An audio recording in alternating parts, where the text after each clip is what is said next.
परमेश्वर के दैनिक वचन। एक सच्चे सृजित प्राणी को ये जानना चाहिए कि सृष्टा कौन है, मनुष्य का सृजन किस लिए हुआ है, एक सृजित प्राणी की जिम्मेदारियों को किस तरह पूरा करें और संपूर्ण सृष्टि के प्रभु की आराधना किस तरह करें।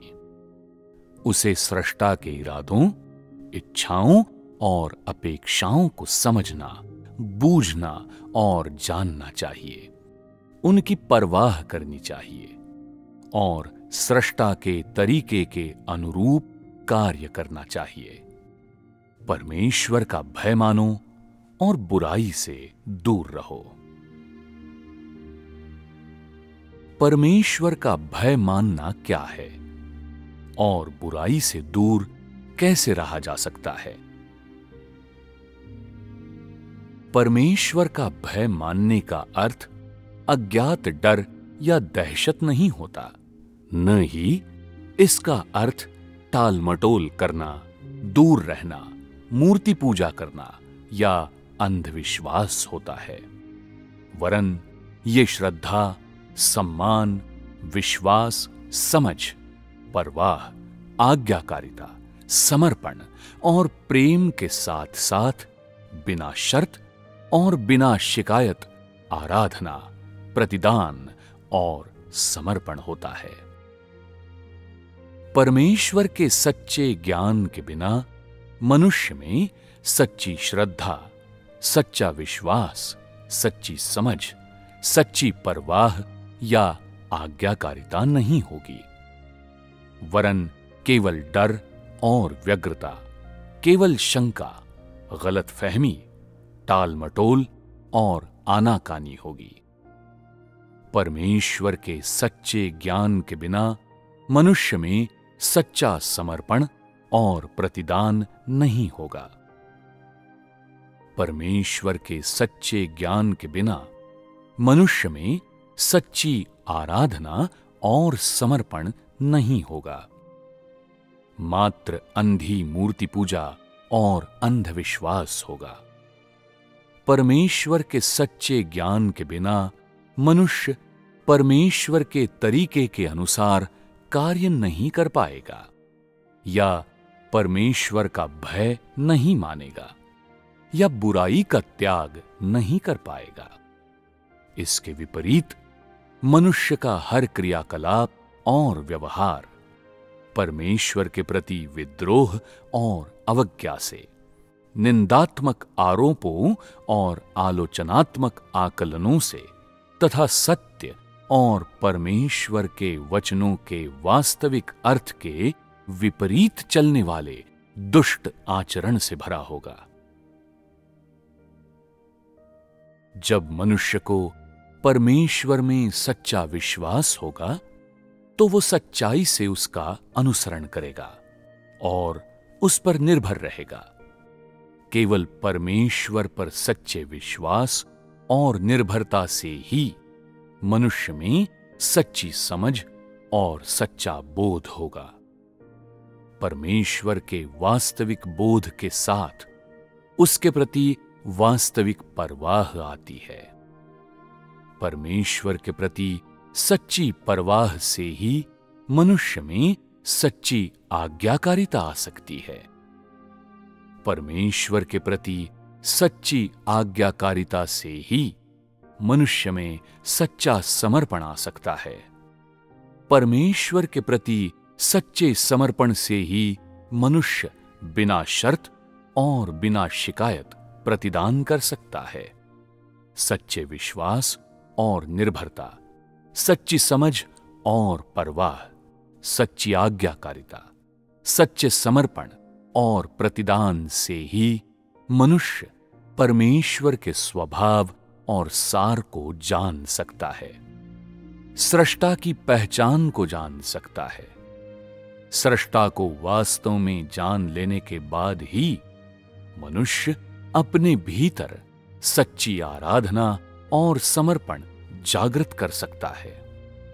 सृष्टा के प्रति सच्ची आराधना और समर्पण होने के बाद ही वो वास्तव में बुरे मार्गों का त्याग कर पाएगा, अर्थात बुराई से दूर रह पाएगा। इससे परमेश्वर का भय मानने और बुराई से दूर रहने की संपूर्ण प्रक्रिया बनती है, और यही परमेश्वर का भय मानने और बुराई से दूर रहने का मूल तत्व भी है। यही वो मार्ग है जिसे परमेश्वर का भय मानने और बुराई से दूर रहने के लिए पार करना आवश्यक है।